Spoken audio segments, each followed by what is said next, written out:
I've been putting together expert Legos.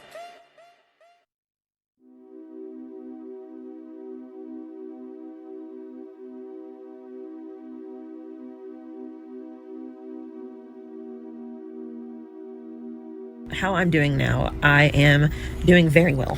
I am extremely happy. I have a life completely different than the life I had the last time I talked to you guys. It's almost like, you know, you get that feeling where you just want to up and leave and start over. Well, that's kind of what I did. And I up and left and started over, and I'm engaged to the love of my life, and I am happy for the first time in a really, really long time.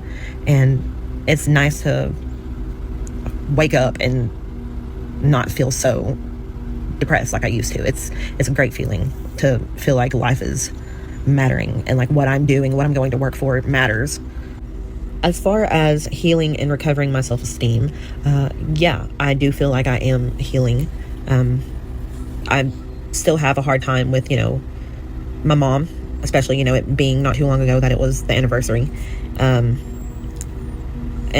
from everything in my past, I've definitely already healed from it. Like none of it hurts anymore. I'm completely over things. But as far as my own self-worth and self-esteem, that still is a deeper issue that has stemmed from childhood that I'm still trying to work on. But, you know, anyway. Tell us about the new girlfriend. I hope she treats you well. I will tell you about my fiance. She treats me very well. She treats me the best I've ever been treated in a relationship ever. It's actually kind of culture shocky in a way that, you know, I didn't know that I could feel the way that I do as strongly as I do. It's definitely a very nice feeling. And it's definitely nice to feel like I deserve her. And she does. She makes me very happy. I'm not surprised about things that are coming out about Amber from her ex-friends and ex-partners. I know what I experienced the 3 or 4 years we were together. I know what my family was put through. I know what they still have talked to me about. I know what happened with my mom, and, you know, what it did to me and her. And I know what it did with my sister. And it's just, you know, things got a little rough. And I mean, they mended things there toward the end, but like, she's blown it with everybody else since. And I figured she would try to learn, but it doesn't seem like it. When did I realize you needed to end things with Amber? What was the final straw in the relationship? There was one day where she had started pretending to be me in text messages because I had a group message with Eric and Ricky that we had for years.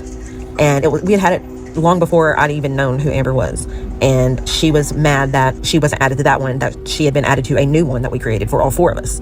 And so she was pretending to be me, asking for her to be put in our old friend group one from years ago. And they automatically knew that it wasn't me, but they could tell that it was her. And me and her just got into a big argument about that. And it was so bad that we just ended up going to sleep. We were in the living room. I was on one chair and she was on the couch, and we went to sleep for a really long time. And when we woke up, we started fighting again. And then I ended up going to my family's that weekend. And that's whenever I decided that I didn't want to continue being in this toxic relationship anymore. That I know I was so worried about what would happen to her, who would take care of her, who would take care of the animals. That's why I stayed so long. I was just so concerned with, you know, I did care about this person. This was my friend. These animals, I did love these animals. I felt an obligation to take care of them. And I guess it also tied into my trauma of just needing to feel needed. And I think that was also why I even stayed, because I also just felt like this person had nobody else and I didn't deserve better. So that's why I stayed as long as I did. And I realized it was unhealthy, that it was doing neither one of us any favors, and that she should move on and hopefully move on, go live with her mom, or, you know, whatever she needed to do. And I wanted to move back home. I wanted to be with my family and my friends and live my life. And I was ready to let go. I'd been ready to let go long before we had even ended it. What do I think of Amber calling me money hungry and trying to capitalize on my live streams? That's what she was doing with me, like the whole time I was being used for live streams. And that ties into the next question. Did I ever get paid from the live streams I did with her? No, I didn't. Because she said that all of that money had to go toward all the bills. I don't even know how much she got. I have no idea. I don't even know how much I was supposed to get, if I was supposed to get half. I have no idea. I was just told, you do these live streams with me, you'll get money. But then she was like, you got to pay bills. So no, I didn't see anything from it. I think whenever we broke up and I moved out, I think she gave me like $100 to $200, and that's how I ended up getting the U-Haul. I think something like that. Yeah. But no, I'm definitely not money hungry for trying to do my own live streams. That was just, I don't know. I had periods where I wanted to come back, and I had all these great ideas, and I would get these big ambitious, like, I still have videos on my phone of like ghost adventures and hiking. Me and my sister went to the Natural Arch. I've got videos from that I haven't uploaded. I became so depressed I couldn't even work anymore, and my sister and Logan had to take care of me, and they were the only ones who were there for me during that period of time. So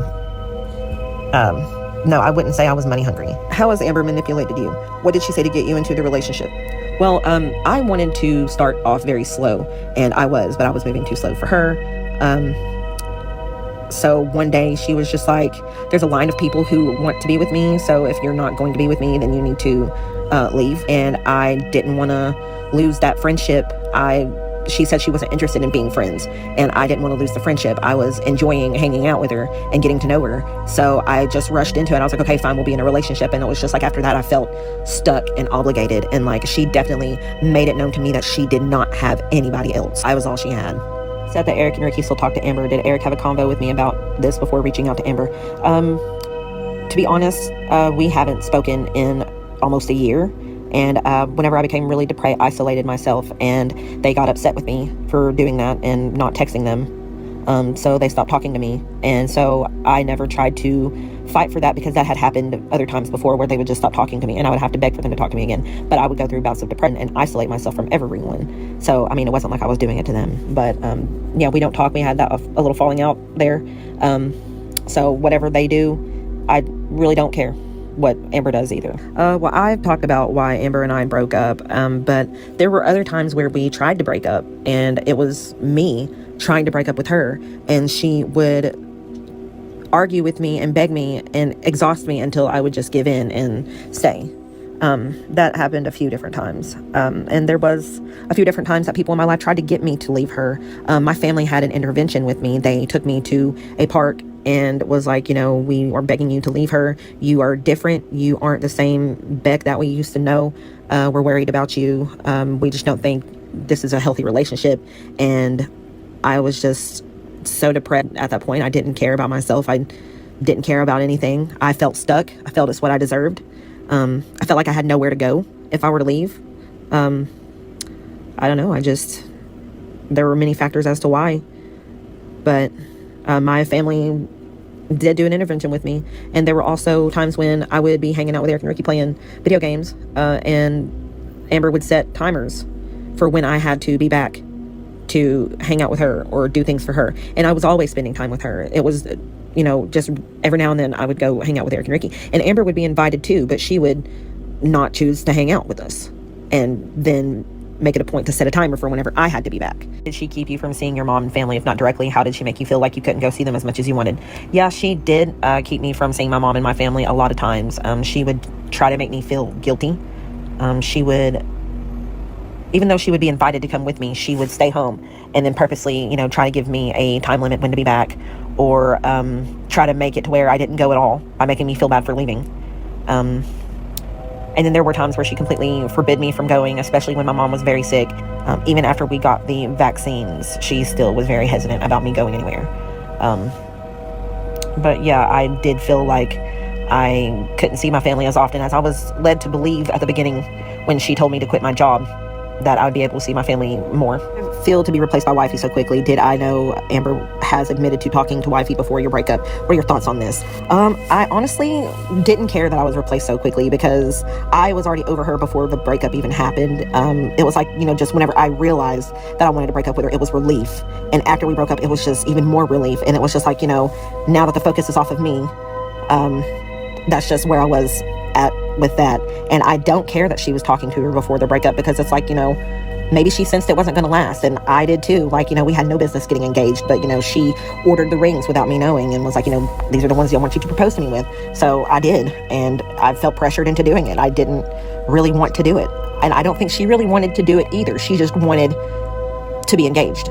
Like, it wasn't, you know, with me or anything. She just wanted to have that status, if that makes sense. Would you have taken Rarity and Twinkie, the animals, if I could? Do I miss them? Have you ever seen Amber mistreating them? I would have taken the animals if I could have. We talked about me taking, I think, Rarity at first because we didn't know she'd be able to take them if she was going to move. But she ended up not moving at the time and not needing me to take one of them. So I didn't really get to. And, you know, it was really hard at first. But, I mean, it's a whole lot better now. And have I seen her mistreat them? No. It's just like, you know, she has a hard time taking care of herself sometimes. Like, I've struggled with that too. There were times that she wasn't taking care of them, and it would all fall on me. And then there was that one year where I couldn't take care of myself. So I know they probably weren't being taken care of exactly as they should have been. But other than that, you know, they were never hurt. Did I really fake the urologist voicemail call and replace her urologist during one Vlogmas? No, I didn't. I definitely wouldn't do something like that, even if she had begged me to. But I did go back and listen to it, and I think it's very interesting why you guys would think that, because the person does have a similar accent to mine. And that's because that doctor is in the same area that I grew up in. So they've got a similar accent. So, but I get why you would think it was weird, because the way it ended too, like, please do not leave a message. Like, that was really weird. Have I seen Amber have incidents with me or anyone?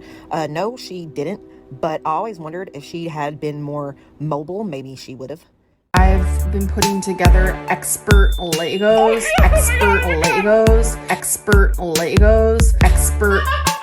Keep in mind, I have Legos. Rain and petals these drop. You're a lot.